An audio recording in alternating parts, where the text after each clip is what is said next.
नमस्कार, welcome to edu शक्ति vision. इस वीडियो में हम लोग देखेंगे 16 जून 2026 से करंट अफेयर्स का क्विज और साथ ही 15 जून 2026 से करंट अफेयर्स का रिवीजन करेंगे हम लोग। निम्न में से किस दिन हर साल अंतर्राष्ट्रीय पारिवारिक धन प्रेषण दिवस मनाया जाता है?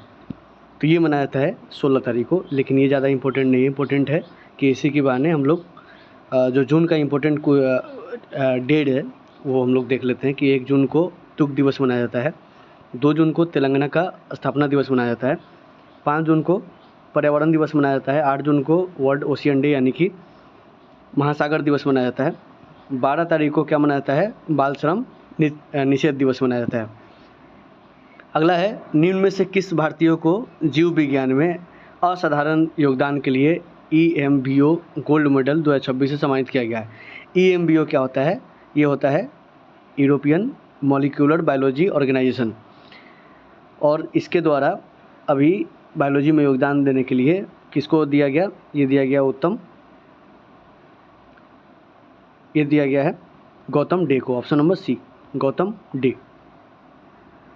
अगला क्वेश्चन है, तीसरा नंबर क्वेश्चन कि निम्न में से किस स्थान पर ग्लोबल चेस लीग के चौथे संस्करण का आयोजित किया गया? चेस लीग का चौथे संस्करण का आयोजित किया गया कहाँ पे? तो ये किया गया बेंगलोर में। Option number B. अगला क्वेश्चन है, निम्न में से किसे श्रम आंकड़ों पर उच्च स्तरीय तकनीकी विशेषज्ञ समिति के अध्यक्ष नियुक्त किया गया है? श्रम आंकड़ों पर उच्च स्तरीय तकनीकी विशेषज्ञ समिति के अध्यक्ष नियुक्त किया गया है। किसे किया गया है? ये किया गया है Alakh N Sharma. Option number A, Alakh N Sharma. पाँचवा नंबर क्वेश्चन है, निम्न में से किसे राष्ट्रीय सुरक्षा परिषद सचिवालय के नए सैन्य सलाहकार नियुक्त किए गए हैं?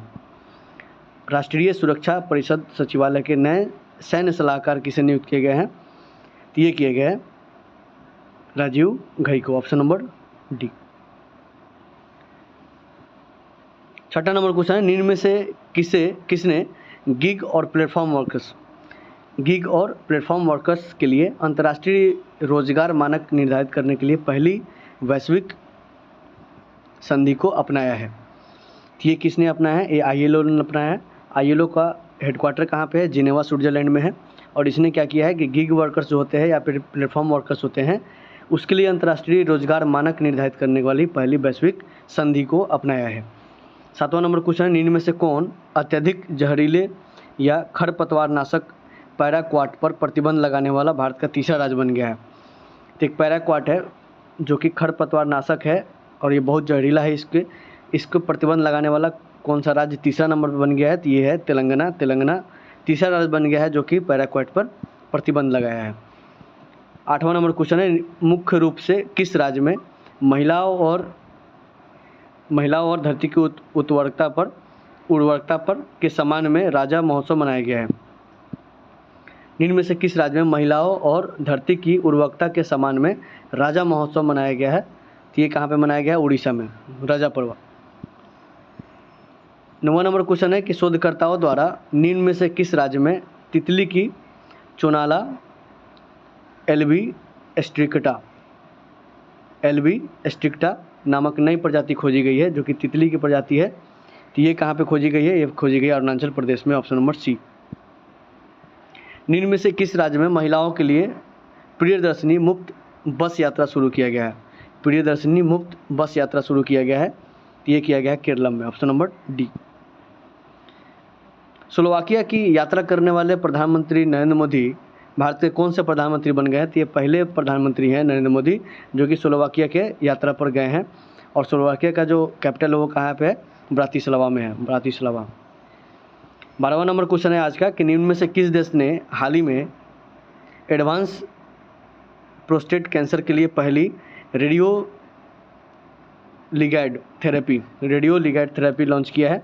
तो ये कौन लॉन्च किया है? ये किया है झारखंड ने। ऑप्शन नंबर 12 नंबर क्वेश्चन है, ये किया है इंडिया ने कि हाल ही में एडवांस प्रोस्टेट कैंसर के लिए पहली रेडियो लिगैंड थेरेपी लॉन्च किया है कौन? इंडिया ने। ऑप्शन नंबर ए। 13 नंबर क्वेश्चन है कि जादू पटिया पेंटिंग को हाल ही में GI टैग मिला है, वो किस राज्य से संबंधित है? ये संबंधित है झारखंड से। जादू पटिया पेंटिंग झारखंड संबंधित है जिसे हाल ही में GI टैग मिला है। 15 जून के करंट अफेयर्स का रिवीजन करेंगे कि दुनिया में पहले ट्रिलियन इकोनॉमी पाने वाले जो पहले व्यक्ति है वो है इलोन मस्क। किस राज्य सरकार ने 64 जगहों के असली नाम को फिर से लागू करने का मंजूरी दी है? तो उड़ीसा गवर्नमेंट ने किया है। रूस ग्रैंड स्लैम मास्टर्स कप 2026 में जीतने वाले प्रथम भारतीय कौन है? सुदर्शन पटनायक है। ये सैंड मास्टर्स है सुदर्शन पटनायक, और यहीं 2027 वाले जो जनगणना है इसके ब्रांड एम्बेसडर हैं। भारत का पहला थल सेना अध्यक्ष किसे नियुक्त किया गया है? तो ये किया गया धीरज सेठ को। दुनिया की तीसरी सबसे बड़ा घरेलू एविएशन मार्केट बन गया है भारत। और SolarOne नामक अपने पहले फुल टाइम अंतरिक्ष मौसम निगरानी उपग्रह केंद्र को सक्रिय किया है अमेरिका ने। एंकर नामक मानव ब्रेन स्टेम का दुनिया का सबसे विस्तृत 3D एटलस किस संस्थान ने जारी किया है? तो ये है IIT मद्रास ने। सभी सरकारी संस्थानों में किंडरगार्टन से लेकर के पोस्ट ग्रेजुएट लेवल तक मुफ्त शिक्षा देने का घोषणा किसने किया है? ये उड़ीसा गवर्नमेंट ने किया है। किंडरगार्टन से लेकर के पोस्ट ग्रेजुएट लेवल तक मुफ्त शिक्षा देगा। रक्षा मंत्री राजनाथ सिंह ने हाल ही में DRDO के एडवांस वेपन सिस्टम कॉम्प्लेक्स का उद्घाटन कहाँ पे किया है? हैदराबाद में किया है। हाल ही में बिछड़े लोगों को अपने परिवार से मिलाने के लिए चर्चा में रहा ऑपरेशन मिलाप किसके द्वारा चलाया गया? गुजरात पुलिस के द्वारा चलाया गया। दिनेश त्रिवेदी को आधिकारिक तौर पर किस देश के भारतीय उच्चायुक्त नियुक्त किया गया है? ये बांग्लादेश में किया गया है। विश्व बुजुर्ग दुर्व्यवहार दिवस मनाया जाता है, दुर्व्यवहार जागरूकता दिवस मनाया जाता है 15 जून को हर साल। आज का सेशन यहीं पे समाप्त होता है। Thank you for watching.